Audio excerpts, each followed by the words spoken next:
সবচেয়ে আলোচ্য কেন্দ্র দ্বিতীয় দফাতে যাওয়ার আগে হচ্ছে ভবানীপুর।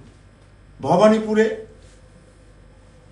মমতা বন্দ্যোপাধ্যায়ের বিরুদ্ধে, মুখ্যমন্ত্রীর বিরুদ্ধে নিঃসন্দেহে অনেক হেভিওয়েট প্রার্থী নিয়ে এসছেন বিজেপি নেতৃত্ব, শুভেন্দু অধিকারী। শুভেন্দু অধিকারী আমরা জানি দুটি কেন্দ্রের থেকে নির্বাচনে লড়ছেন, একটা হচ্ছে পূর্ব মেদিনীপুরের নন্দীগ্রাম আর একটা কলকাতার ভবানীপুর। পূর্ব মেদিনীপুরের নন্দীগ্রামের ভোট হয়ে গিয়েছে, এবার ভবানীপুর কাটে কাটা করতে চলছে। কিন্তু এখানে ভবানীপুর সত্যিকারে মমতা বন্দ্যোপাধ্যায়ের একটা নিজস্ব দুর্গ, নিজস্ব, এটা কিন্তু তৃণমূল কংগ্রেস বলে শুধু নয়, ওরা একটা নিজস্ব জায়গা, এবং সেই জায়গাতে তাকে আঘাত করতে গেলে আমার মনে হয় যদি শুভেন্দু অধিকারী 1-1.5 বছর আগে থেকে ওর যে ভয়ঙ্কর একটা জনসংযোগ সারা বছর ধরে,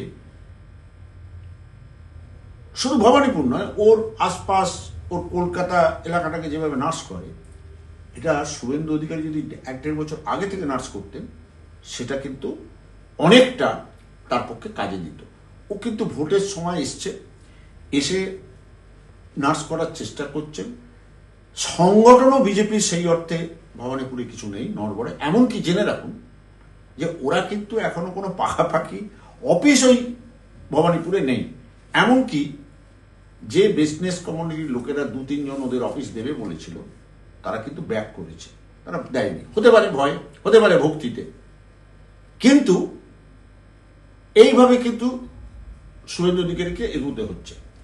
ভবানীপুরে মিশ্র, মানে মিক্সড ভোট কালচার আছে, ভোটার মানে ভোটিং প্যাটার্ন যেটা বলছি, মুসলিম আছে, হিন্দু আছে, শিখ আছে, তার মধ্যে হিন্দুদের মধ্যে মারোয়াড়ি আছে, গুজরাটি আছে, বিভিন্ন আছে।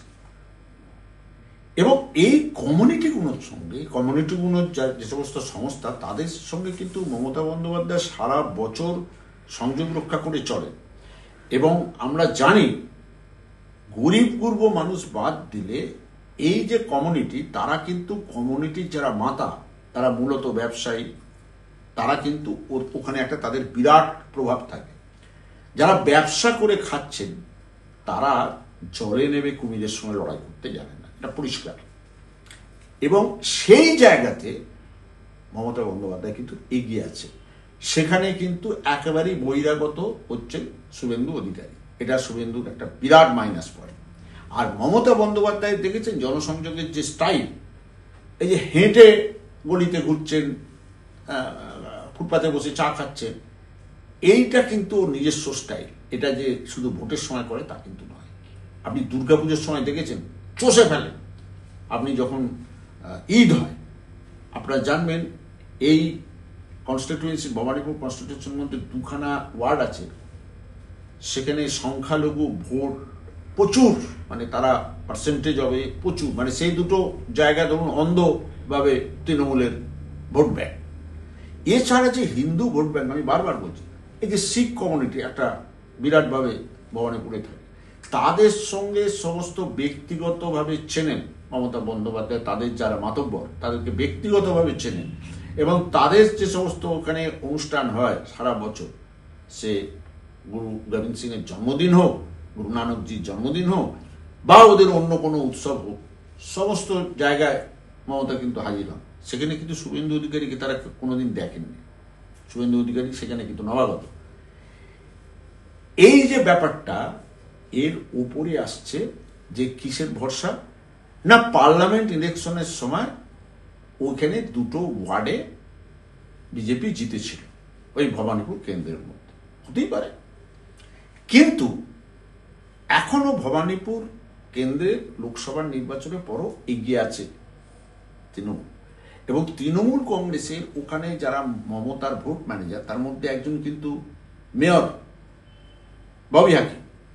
মেয়রের সঙ্গে কিন্তু মানুষের দৈনন্দিন কাজ, শুধু ব্যবসায়ীদের নয়, সাধারণ মানুষের দৈনন্দিন কাজ আছে, তার একটা প্রভাব আছে। আপনি দেখুন ওখানে কিন্তু এলিতেলি তৃণমূলের নেতা গিয়ে কিছু করছে না, কাউন্সিলররা মাটি কামড়ে পড়ে আছে, কারণ তাদের কাছে নোটিশ গেছে যে ভাই লিড দিতে পারবে না, তার বরবাদ, সে আর সামনের বছর যে পুরসভার ভোট হবে সেখানে টিকিট পাবে না।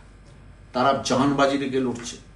আর তৃণমূল কংগ্রেসের এইখানে কিন্তু কোনো ঝগড়া দলবাজি একদম নেই, কারণ মমতা বন্দ্যোপাধ্যায়কে দেখি কিন্তু তৃণমূল হচ্ছে তাদের কাছে একটা প্রাণ।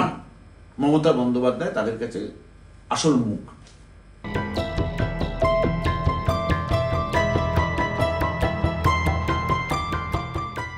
রাজ্য বিজেপির যে নেতৃত্ব, সেখানে কিন্তু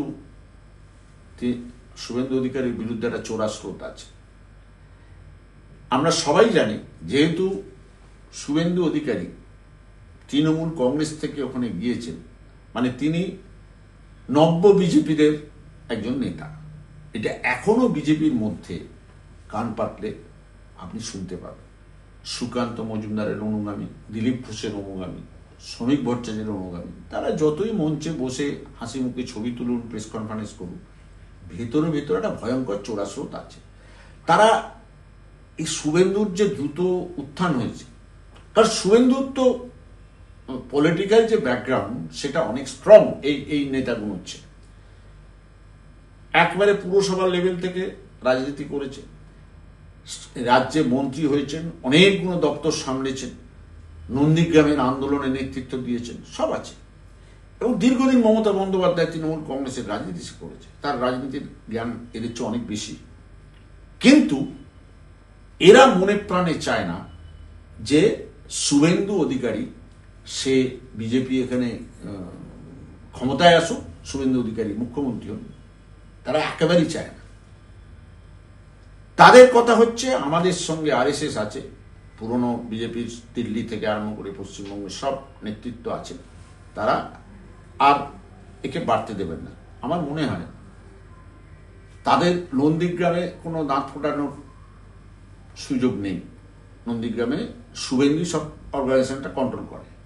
সেটা মেবি সেটা সবটাই হচ্ছে তৃণমূল থেকে গিয়ে যে সংগঠন তৈরি করেছেন সেই সংগঠনই হতে পারে, ওখানে কন্ট্রোল করে, ওখানে এদের কারোর কোনো নেই। কিন্তু কলকাতা, এই যে অবাঙালি কমিউনিটি, সেখানে কিন্তু এই বিজেপি নেতাদের সামান্য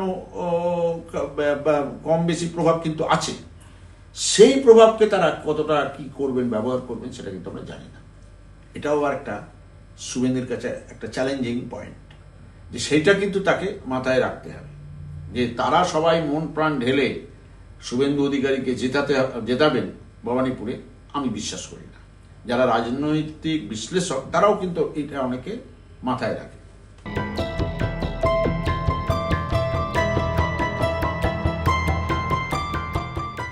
মমতা বন্দ্যোপাধ্যায়কে সাংবাদিকতা পেশার সুবাদে 1984 সাল থেকে তার নির্বাচনী লড়াই, রণকৌশল আমরা কয়েকজন সাংবাদিক দেখছি, এবং সেটা ধরুন 42 বছর হয়ে গেল।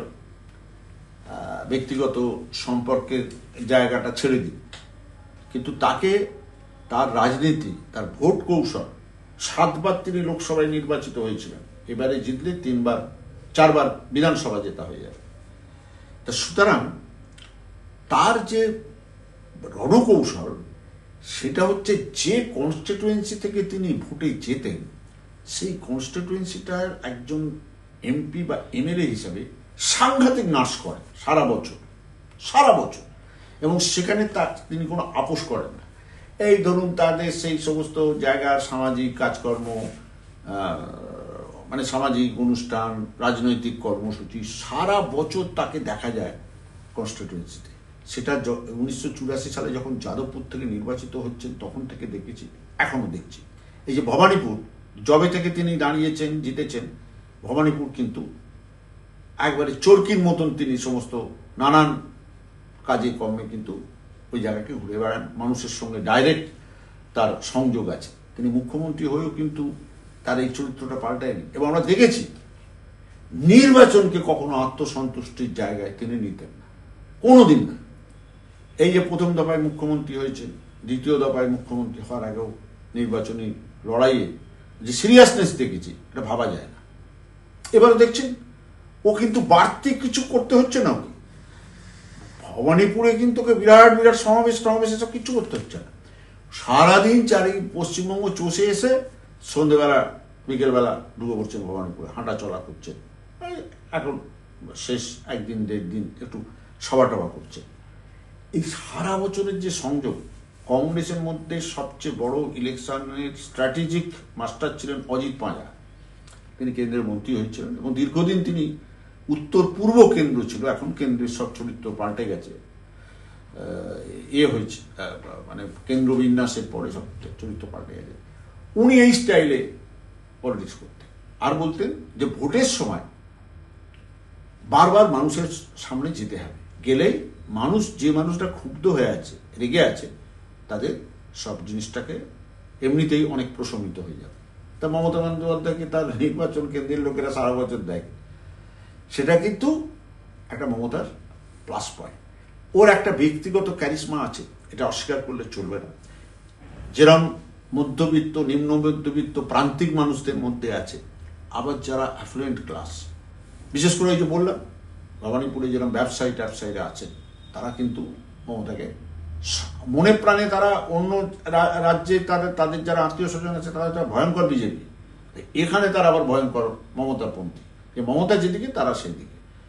এই যে মমতার এইটা হচ্ছে একটা ক্যারিশমার ব্যাপার। কারণ ওর দেখুন, কমন লোকের কাছে একটা হাওয়াই চটি পড়া, আট পৌড়ে মেয়ে, সেই ইমেজটাকে কিন্তু এখনো কেউ ফেলতে পারছে না।